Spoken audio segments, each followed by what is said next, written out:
I'm like thinking.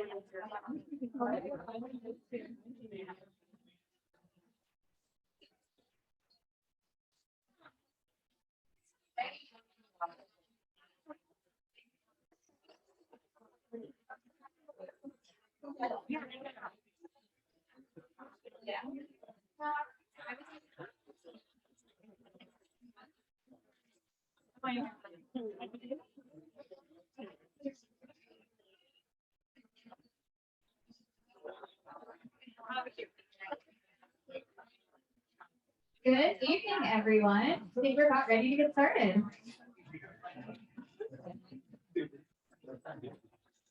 Welcome you all to Greenlight Bookstore on Fulton Street. I'm Josie, the Events and Marketing Manager here at Greenlight. We are so excited to host tonight's event with Lisa Hsiao Chen, presenting her new book, Activities of Daily Living. She will be talking with Eugene Lim, so you're in for an excellent evening. Before I turn things over to them, just a couple of housekeeping reminders. We do ask that everyone keeps their masks on for the entirety of your time in the store this evening. And please turn off or silence cell phones during the presentation. For those of you joining us via live stream tonight, welcome. Please feel free to ask any questions for the authors using the Q&A option in your Zoom module. Greenlight staff may read some of those questions aloud a little later this evening. We are also recording this event via Zoom tonight, so we'll share it on our YouTube channel and other social media platforms later on. And most importantly, don't forget to buy the book. If you purchased the book bundle with your ticket, thank you so much. Hopefully you picked that up at the door when you came in. We also have extra pre-signed copies for sale at the register tonight. Your purchase of Activities of Daily Living makes it possible for Greenlight to continue to offer accessible event programming like this. And we thank you so much for helping to make this independent bookstore sustainable. Now on to the good stuff. Our interviewer for this evening is Eugene Lim. Eugene is the author of the novels Fog and Car, The Strangers, Dear Cyborgs, and most recently Search History. He works as a high school librarian, runs Ellipsis Press, and lives in Queens, New York. He'll be speaking with our featured author tonight, Lisa Chen. Born in Taipei, Lisa received a 2018 Rona Taft Foundation Writers Award and fellowships from the Center for Fiction and Lower Manhattan Cultural Council's Workspace Program. A graduate of the Iowa Writers Workshop, she lives in New York. Her new book, Activities of Daily Living, is a searching, sharply observed debut novel on the interconnection between work and life, loneliness and kinship, and the projects that occupy our time. So you're in for something really special tonight. Lisa will be reading from the book, then Eugene will join her in conversation, and you'll have the chance to ask questions after that. So please join me in welcoming to the stage, Lisa and Eugene.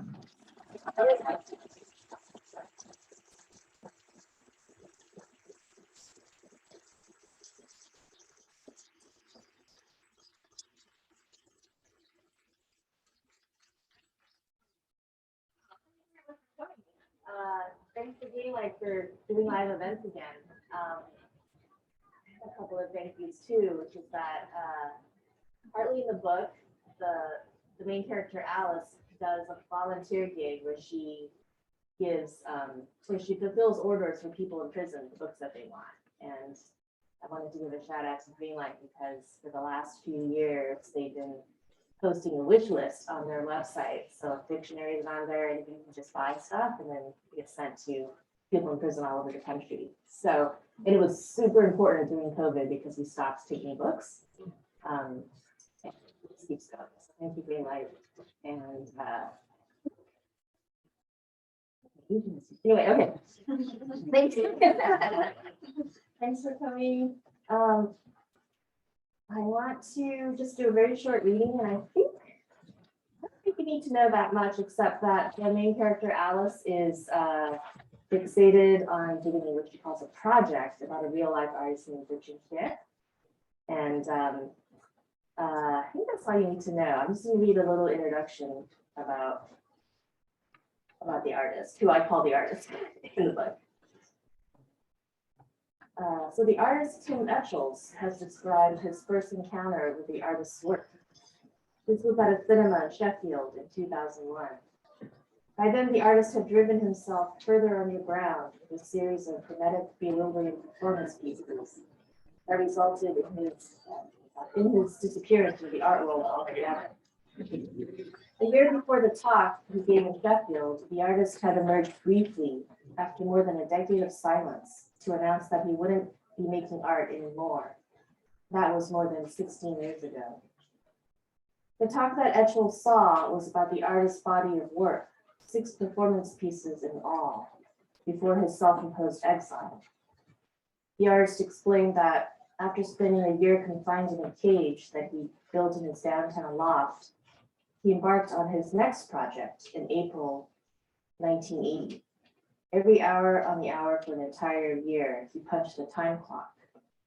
He clicked through a slideshow, snapshots of himself as a much younger man, standing in the same spot with a slightly doleful yet resolute look on his face. This is day 53. This is day 54. This is from day 55. In the dim illumination of the theater, the artist stood very straight. His tone was impassive.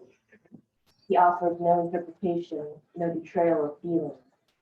From his seat in the audience, Etchell felt sunk. He felt as though a hole had opened up beneath him. The hole unnerved him because it also felt familiar. It was not a new hole, but one, he realized, that had been there all along. The artist's work had made it visible. I was silenced by what I saw, Etchell wrote. I think I was frightened. Was what he was seeing art or pathology? Etchell wasn't sure.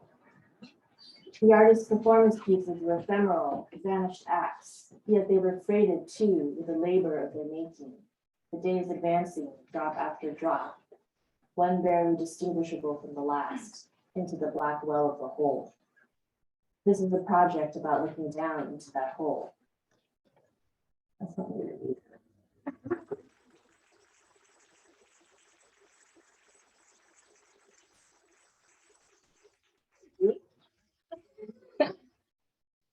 It's great to be here. Thank you to everyone for coming. Thank you to the bookstore and Josie and Kay. One way to describe this incredible book that Lisa has written is that it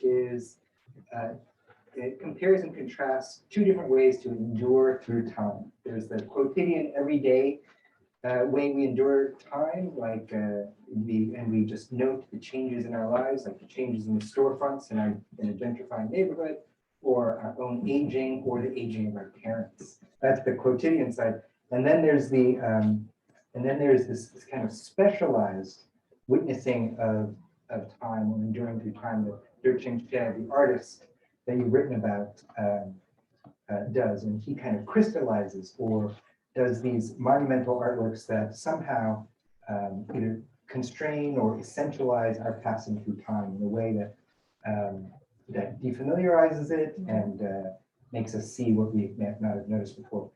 So just to open up, how did the book come about? What's the origin story of those 2 poles or that idea? Before I go there, I want to say that how Eugene and I met was like 5 or 6 years ago. Yeah, we were introduced by our mutual friend Siddhartha Lokamandi, who's a legendary bookseller who's now in Berlin. If you're ever in Berlin, visit his spot, which is called Hopscotch. So Eugene and I met for ramen, eating much more sodium than we do now. And I think Siddhartha brought me to your house. Yeah. But I didn't know I was going to your but then we house. went on a friend date after. Um, Okay, and the reason I bring that up is because we met, Siddhartha was not there, and we both had written, like you on a manila envelope, or me on, like we both had quotes from Tehching Hsieh. They were the frontispiece of our notebook that we were working on at the time. So it was really freaky. And it's been a blast ever since. So Tehching Hsieh appears in your cyborgs, which is why it was on your mind. Okay. All right, how did the book come to be for me? I was trying to write a novel some years ago. I had a fellowship at the Center for Fiction, had written a novel before, and it was going really badly. It's like 50 pages, Don't know what else to do. About snow monkeys in upstate New York. Silent Japanese film festival. It's really crazy. So I said, oh, stop. I can't go any further. And then at the same time, I've been thinking about the artist. In the back of my mind, I wanted to write about him. And the other thing that was happening is that my partner and I had parents that are older. So we've been thinking more about like their lives and trying to spend more time with them. And just puts like a kind of bookstore shelf life. So those things were converging. I thought, well, if I can't write this novel that I'm trying to write, maybe what I'll do is just keep a diary and then sort of Tehching Hsieh year-long durational activity, and whatever happens in that year, that is the content for my book. So that was the concept. It didn't quite work out that way, but it did sort of lead down the path of the book eventually. Do you remember how you first came across Tehching Hsieh's work? Yeah, it is actually it is Alice's experience in the book as well. It's just that when I was a kid, my parents had Time magazine, and I think I must have seen a picture of him and the rope piece where he's tied to another artist, Linda Montana. It's striking. He's standing here, she's standing there with like a rope. And I think I didn't know his name. I didn't know anything. It was just sort of like, wow, this is weird. And do you remember, did it strike you because of the piece, the photograph, or that it was did it strike you that it was an Asian artist? You're so leading into my yeah, it definitely was the Asian dude thing. Like, he was kind of like cute. He had like kind of long silky hair. And yeah, I was completely fixated on him. She was upset with it. She comes back to the book. So the epigraph of the book is by Boris Groys, and he says, he speaks of projects as socially sanctioned loneliness. And Tehching Hsieh says his projects are to live. He has some phrases that he likes to repeat. So he likes to, his projects are to pass time, to live freely, to think freely, and pass time with them, are ways he has said it. Alice, the main protagonist, seems to use the project sometimes as something, as a way to incorporate and observe and work through the events of her life. And sometimes she uses it as a boundary or filter between and mediation between this idea of project between her and her life. Did the idea of project evolve for you? Why is that word so important to you, projects, as opposed to art or working on on artistic endeavor? And talk about projects. Talk about projects. I have a lot of affection for projects and people with projects, because I think, right, it's not only just art. Projects, I feel like, are the word that we use to describe something we're working on that's we're not sure what it is yet, but we want to give it some shape or legitimize it to other people. We're doing a project. So it's both sort of like grandiose and vulnerable, I guess, is what I think. Like the evolution of thinking about it, besides saying myself that I was working on a project, is that, right, I came across the Groys essay, which is called The Loneliness of the Project, which is on PDF on the internet. It's really, really fun essay. Because when I was doing research for this book, I came across this grad student. His name is Brian Leahy, and he wrote a master's thesis about Tehching Hsieh. And then I asked him for it, he sent it to me. And that's how I learned about one of the pieces that's in the book, which is called Torch Piece, which is a piece that Tehching Hsieh eventually abandoned. But I learned that in this master's thesis. So I used to laugh about how, like, oh my God, somebody read my thesis. And I was emailing him, like, every year or so. I'd say, it's me again. So that was really fun. Anyway, he was the one who introduced me to this Boris Groys article. And the piece is sort of like a bit of a takedown of sort of what he saw as the art industrial complex, like all these artists applying for grants, describing projects. Many of them don't get made because the funding isn't there. So he thinks there are projects are sort of drafts of the future, is how he describes it. So I think in this book, we're watching a project come to be, fall apart. We're watching it sort of mutate in the way that that artists approach their work. I think just it's kind of like a perfect artist for a novelist or a person who's working on a book. It's like a duration. It's like a very long time. So to be thinking of this project and all that had happened to him in that year, I think is what happens when we write books. Like stuff just sort of falls into the book. Thematically linked. Yeah. And one thing that is in the book, it says Alice moves to New York. She remembers she moves to New York City because she moves because she wants to be with people who have projects or people who have the not the detritus, but the instruments of the project. There's someone else. Wow, you're really messing with my mind because I can't remember if I actually said that or not that on Alice.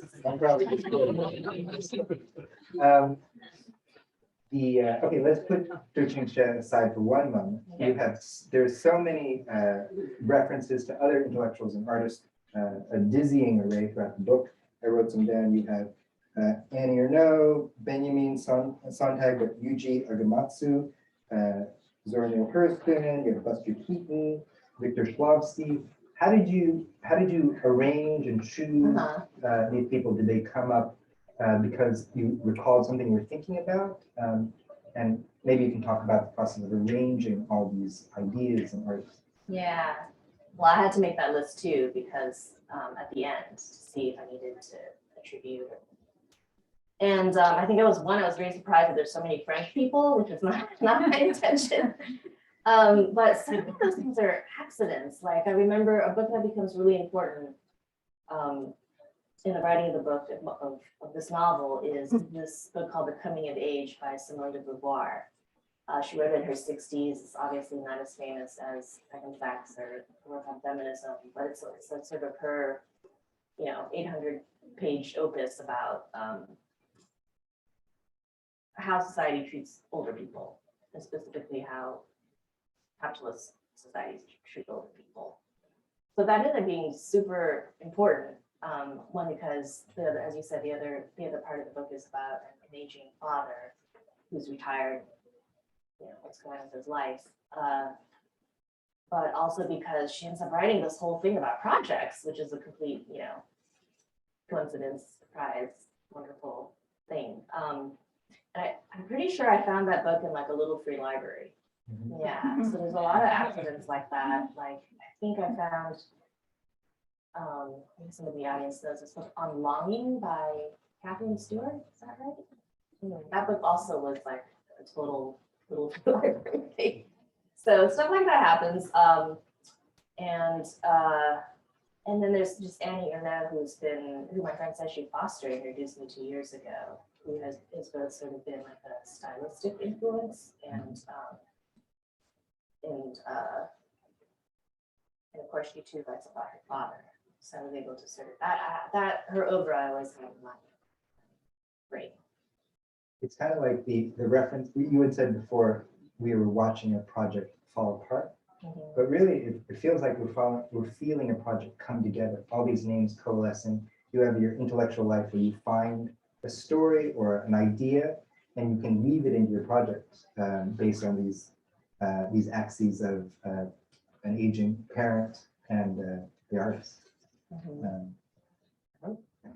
So there's a lot of essayistic kind of format to the book Yeah. also, and all these real writers and artists. But the book falls under the bucket of fiction. So at some point, I think you've talked about choosing which way to go, whether you were going to make it a novel. Could you talk a little bit about the tension or the choices between fiction and nonfiction? Yeah, so I think back to that monkey novel, that didn't happen. I think what was starting to freak me out about that project was that I realized, I don't know how to write a novel. Like, I can't do plot. Like, why am I even writing this novel? So then I thought, well, if I'm going to do this other project, which is write a diary, figuring it as I go, that I would just block out the whole concept of genre. I would not decide ahead of time that it was fiction or nonfiction. Obviously, because it's part of the chunk of it is diaristic. Nonfiction did become fiction. But I think at some point, I think a lot of writers have written about this, and I even have like a Google Doc of like these crazy quotes that I was collecting to help me think about it. But the basic idea is that once you start turning life into art or writing, whatever it is, you've already theatricalized it. You've already taken it out of life and put your I don't know, dust on it, whatever it is. You've arted it up. So once that became obvious, then it became like, well, why, I'm just gonna go full into just making the moves that I wanted to make, which meant, in this case, you can make a lot more moves in fiction. And also, just truthfully, I think I prefer conversations about fiction than about memoir. I was always not satisfied to write a memoir. Nothing against memoirs, it's just I'm a very repressed person. You were the one that told me that the secret trick or value or treasure of autofiction is that the author gets to choose when it's made up. The fiction part of autofiction is the useful part. Yeah, the book opens, I should say too, with a little prologue where the artist has just arrived in the country. 1974 or something. He's literally jumped off the boat, become an undocumented person in New York, working restaurant jobs. And one day he decides to film himself. He like swept the floor, put chairs on. He decided to make a film of that 45 minutes where he does his work. And then looks at the film and says, wow, something has happened in this time. It becomes, the word I use, alchemized. So he himself is recognizing that even if it's the same thing he does every day, once he took the film of it, it changed. So I think that was another example of how, this sort of weird distortion, this artifice that we create, strangely distances ourselves from what we're looking at or dealing with, and also intensifies the experience. That's what happens when you art it up. Good job. You would,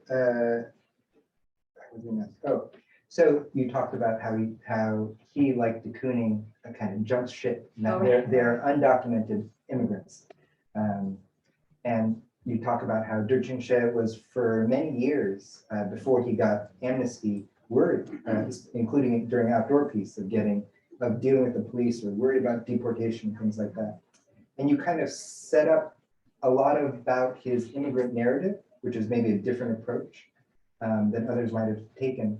And some of the ways you set it up, I think, are great. Like there's Tehching Hsieh is famous or infamous or known for what previous interviewers would call his broken English or his thickly accented English. In current PC times, probably this is just brushed over. Right. But you had actually quoted, you had set this up about discussing his English with the scene in a library where there's an elderly Chinese man who is writing down terms that he wants to look up later. And I wrote down the three things he wrote down in his notebook. And then he wrote down the definitions. Hobble, create difficulty for. Ironically, happening in the opposite way as what is expected. Boomer, a large male kangaroo.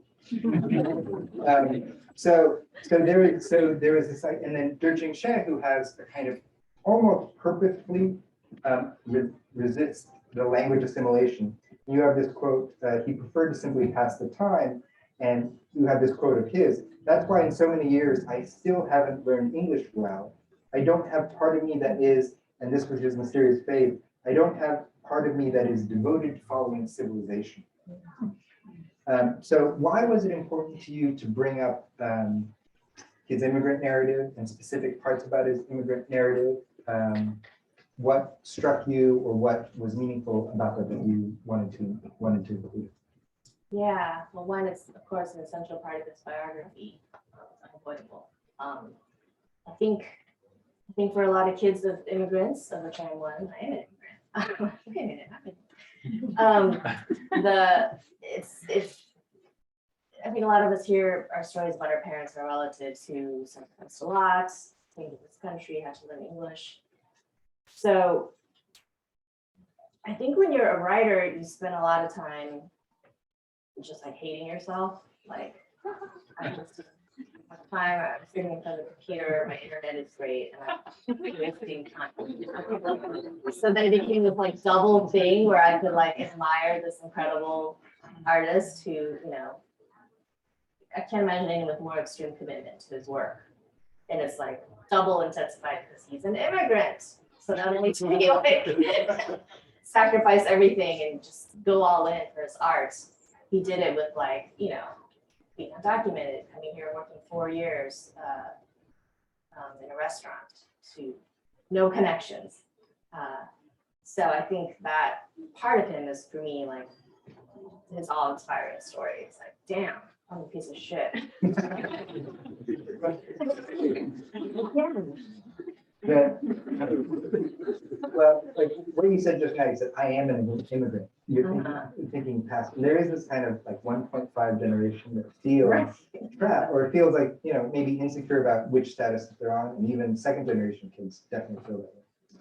You had an event for this book at the Asian American Writers Workshop with Annalise, and there you had told that you had said an anecdote, which maybe you could repeat, about what you've learned Asian American artists and writers throughout the city are on a kind of pilgrimage. Can you describe that a little bit? You just love that anecdote so much. So I can't remember what the context was, but in real life and in the book, we learned that the artist has like a cafe / Taiwanese restaurant in Clinton Hill on Lafayette called The Market. I think it's still going.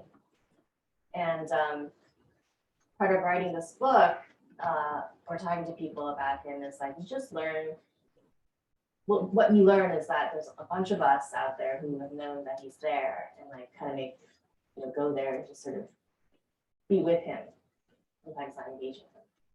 But Ryan Wong has done that. He's in the audience. Bonnie Chow has done that. We've done that. So Kelly Tai, another artist here in town.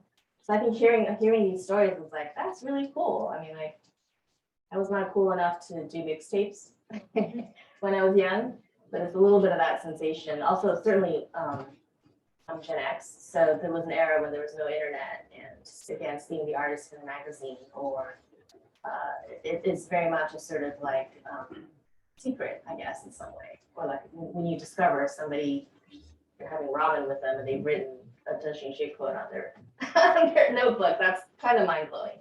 And I think that's changed, but I think somehow he retains some of that magical mixtape quality because of who he is and the fact that, as those of you who read the book will learn, he just was neglected for many years for all the reasons that you would imagine. He had a certain isolation, and he kind of cultivated it too, as you and has an aura of isolation too. But also the artists, the writers who made that pilgrimage, they didn't fan out when they saw him, right? You had said something about a respectful distance, just observing him. Just observing him. Shit, I don't know what. Okay.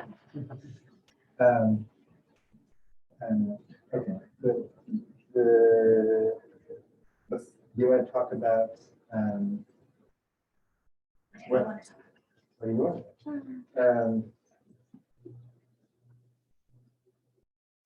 Okay, so one other way that time passes that you note in the book is how neighborhoods change. And this neighborhood that we're in is kind of a character in the book. Myrtle Ave is a character in the book. And could you talk about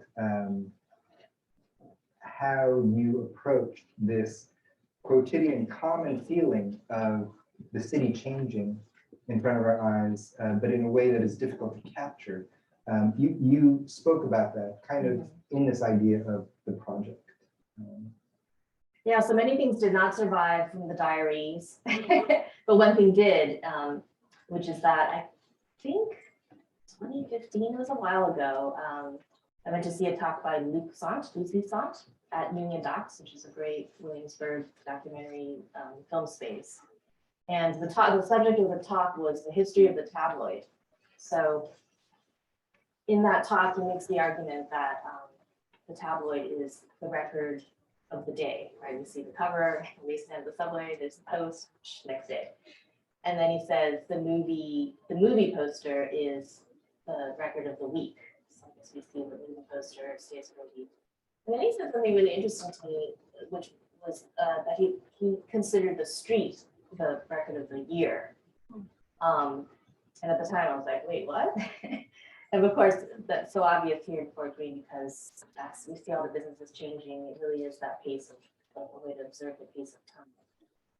So that talk was super influential, and there's something bad in the book, which is that these ideas were originally an essay that I published in Catapult, and then I neglected to acknowledge Catapult. Like, this is my moment, forever Zoom, to say that I'm grateful for that. So, and this is an example of just sort of early thinking before there's even a book. But right, it's just another example of how like time is charted in the book. And I think actually it's also the way into those of us who go to Walgreens a lot, of observing that special aisle that changes every season. Light sprays out, the inflatable pool arms. So I've always enjoyed that aisle. The book has some bookending in that fashion. Like Alice goes early on to Walgreens, and then at the end she goes to Walgreens again. So it's these kind of like quotidian ways that we measure time, which of course fits into Tehching Hsieh's like, you know, his whole philosophy, life is passing time. So when you go to Walgreens, we're passing time. I wanted to read, I wasn't going to do this, but I'm going to read a little bit from the father, about the father, if I can find it.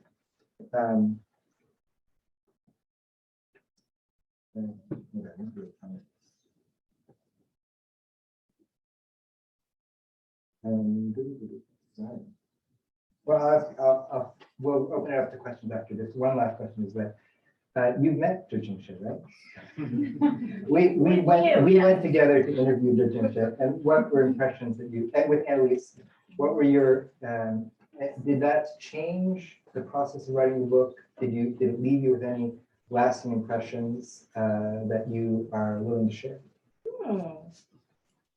So one, we'll say that the meeting happened because Dear Cyborgs had come out, and the believer asked you if there's anybody you wanted to interview, which I guess was a standing feature of theirs. And you wanted to interview the artist and asked if I wanted to do that. And I said no. I remember. Partly because I was just like, oh, so because I'm neurotic. But so we did go, and I prevailed upon you. right. That'd be a good idea. And then you and I Googled out the questions we would ask, and we went and stayed there for quite some time. So I think one thing I came away with was that he's super generous with time, yeah, and very open, very candid. So so that part actually I feel like was confirmed, that actually there is a part of him, as he says, I'm lacking the adapter to sort of function in this sort of fancy brand way. It's just he is who he is. And then he got into like running his restaurant, like how much time that took, how much work it was, more work than he thought it would be, just like anybody trying to do this. So yeah, I think I also came away feeling like, wow, he's still like an intense enigma to me. I don't think I was projecting that. But yeah, what did you think? Well, I was going to say, I think, like you said, he is helplessly or cultivates the kind of sense of isolation, an aura of isolation about him. But also, his projects are either so reduced or have this ineffability, inarticulate, where you can't really speak about what makes them profound, or they have like a trivial profundity, like mountains and sunsets, like you just can't speak of it. And he also, I think, lives in that silence and that isolation as well. One thing I wanted to add, and was my favorite part of the interview, is at one point late in the interview, he goes, you know, you people have never come and talked to me. It's been 40 years, you people have never talked to me. And we said, haha, what? He goes, you know, you people, and you white people, and he is Asian Americans. And we said, you know, and we said something like, it's been 40 years since Asian Americans maybe have come to you, but you were a major figure for us. And he said, I don't want to make a big deal. It's been late. You guys made and he was amazing. He was amazing. He was generous, and he was. He fed us dumplings. He fed us Which dumplings. he said weren't good. But he had this either the isolation of the artist, or the isolation of the immigrant, or the isolation of his particular art was fairly intense too. So that was a remarkable day. Right. So I guess I'm super glad that I presented my book to him. Yeah. So yeah, I sometimes forget like how weird it must be to discover somebody wrote a novel about your life. None of which I made up, but it's still kind of freaky. I would definitely want to read that book. Amy's reading it now.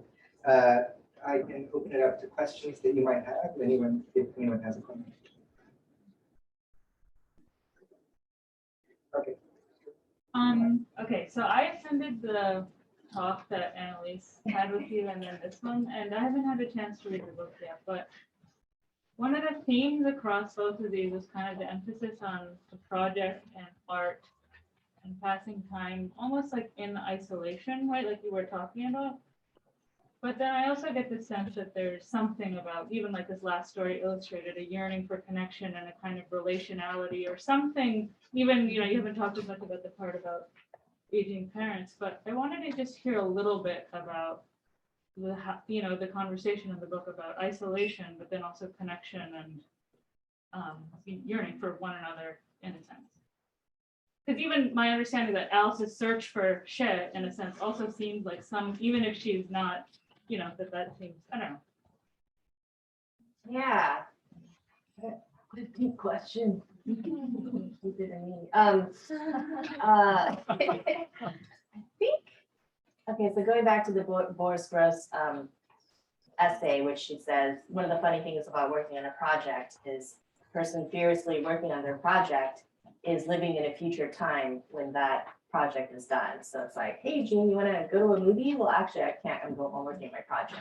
So you're like disengaged from life so that you can finish this thing that I don't know who you consider. But so that's right. That's part of the isolation. Right. When how can bring people together? I think maybe this is like a sort of ghost theme in the book that I haven't thought that much about, but certainly Alice is in a community with other artists, other people. I think that's a bond she has with her father for sure, because he taught himself to make Chinese furniture. He's like a white dude from Alabama. So I think that aspect of who he was and is was like I don't think she ever quite articulated, but anyway, yeah, that's a bond. It's like, oh, I recognize that person, somebody who works away at this thing which nobody may want to buy, or he's perfected it and cared enough to do it. So I think that ends up being a connection between father and daughter. What I think so, yes, yeah. And a lot of people don't care about projects. You've constellated a lot of different artists, though, in a strange way. Like you're in conversation with de Beauvoir and Sontag and all these all these other artists. In a way, you're in conversation. And that's right. Thank God. She mentioned the my eyes are so red. I'm sorry, but she mentioned the father, and I think we should talk about the father a little bit, the character of the father.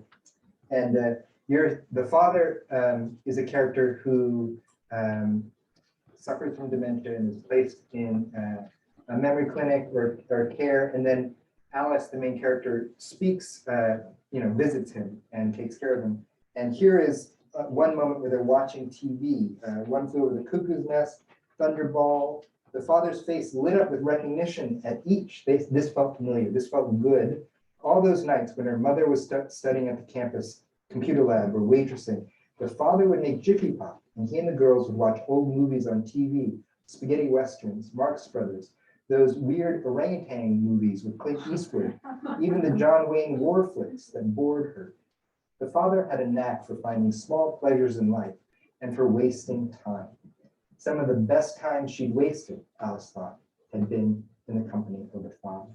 So there's the father and there's the artist. The artist is wasting time too, purportedly, I mean, purposefully. And the father is too. How do we learn about the passing of time through the artist? Or what, if you want to take it from a different point of view, what did the experience of writing the project give to you in terms of witnessing or going through or remembering the passing of an elderly parent?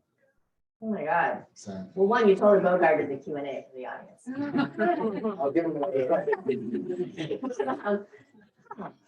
Wow, I think that is almost too big a question to answer, partly because it gets answered throughout the book, like it just keeps mutating. One thing that I'm struck, like, listening to my own words, listening to the passage that you just read, is that what emerges is that, time is partly about the transmission of cultural knowledge through one person, to the next. In this case, it's, movies, but on repeat on television. This thing we used to watch called television. Yeah, and so. You have a great line about television. Sorry, you keep going on. Right, she's like, they're switching channels, and like, I think like There's something very, Shelley Winters shows up on like the Poseidon Adventure, and then they switch the channel, and then she's like in a trucker hat. She's like the grandma on Roseanne. So you have this bizarre, like disorienting, as you switch channels. And I think the line is that she thinks like grief is like watching television. grief is like watching television. Right. Because there are multiple, and it's mysterious why, but with the Shelley Winters, it's like multiple people in different stages of life. Yeah. You see them next to each other, adjacent. Yeah, for those of you in the audience who lost somebody, I think one of the first things you learn at this contemporary moment is that the stages of grieving are considered bullshit. Like it's not a linear process. So I think what we learn is that, you could be like making spaghetti and all of a sudden, you're struck with your lost one. And grief is in syndicate. Right. So you keep having these weird loops and unexpected times as you're like changing the television of your mind. So yeah. Any other question? The book is published, but is the project over?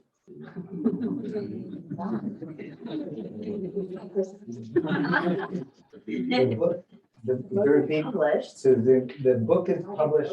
Is the project over? Yeah, I think it's a little ambiguous at the end, right? I think, not to give it away, but the artist had 6 performances. And he's always described them as one had to follow the other. And the last project he makes is he declares that he's going to make art but not show anyone for 13 years. And then probably disappears for 13 years. Comes back 1999, has a press conference and says, I'm still alive, I'm not gonna make art anymore. So I think it is a very strange, it's like, my first draft of this novel, maybe the third one, Eugene gave me the toughest love, but my partner Andy Hsiao was an editor too. Sorry, my editor, so lucky. So scary. He said, you really didn't spend time with that last piece, which was really true. Like I just didn't want to think about it. Like, it's a mysterious piece. Yeah, so he made me like, you need to spend some time. So I think the answer to that question is bound up in that last project. And maybe something mysterious like what Alice decides to do, which I believe had becomes. Because I'm deep. The, okay, is there anybody else want to ask?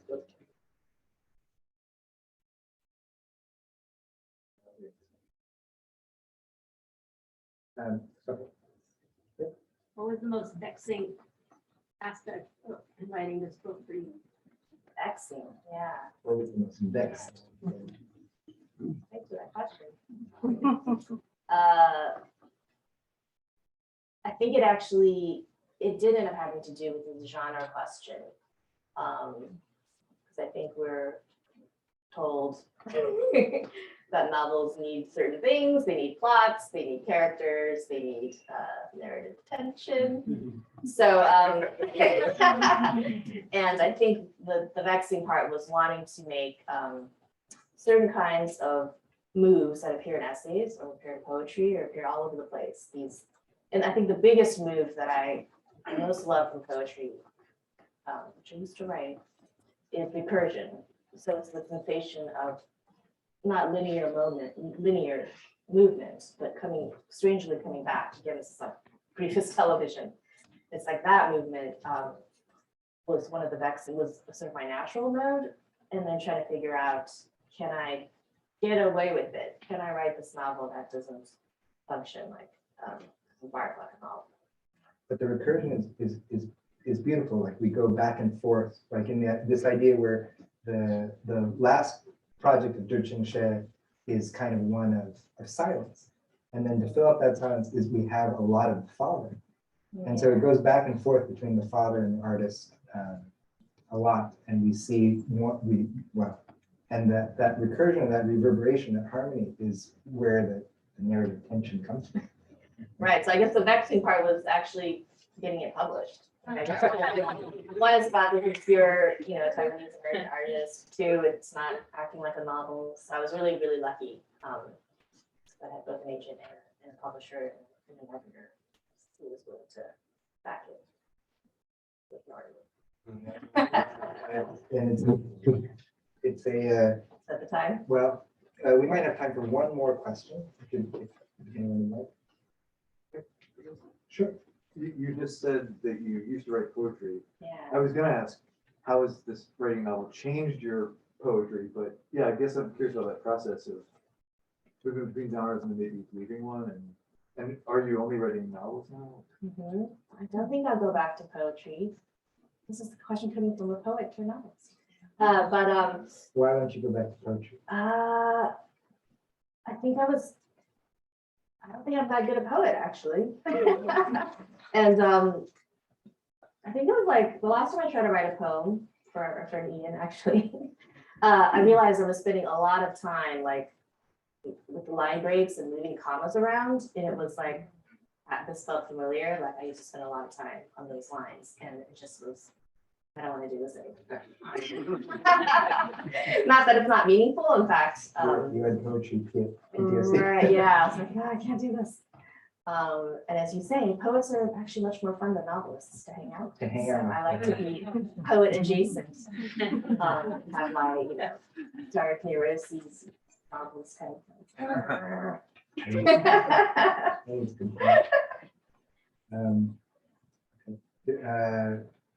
We might be out of time. Okay. Was that out of time? Stinger? That was wrap it up. Okay. So thank you all.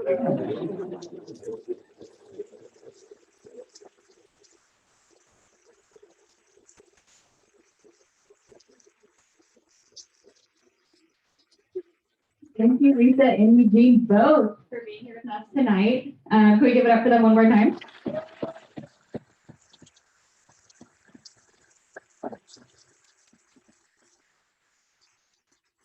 I will give one more push. You can buy Activities of Daily Living and Eugene Search History, both signed up at the register tonight and for the days to come. But thank you all and have a great night.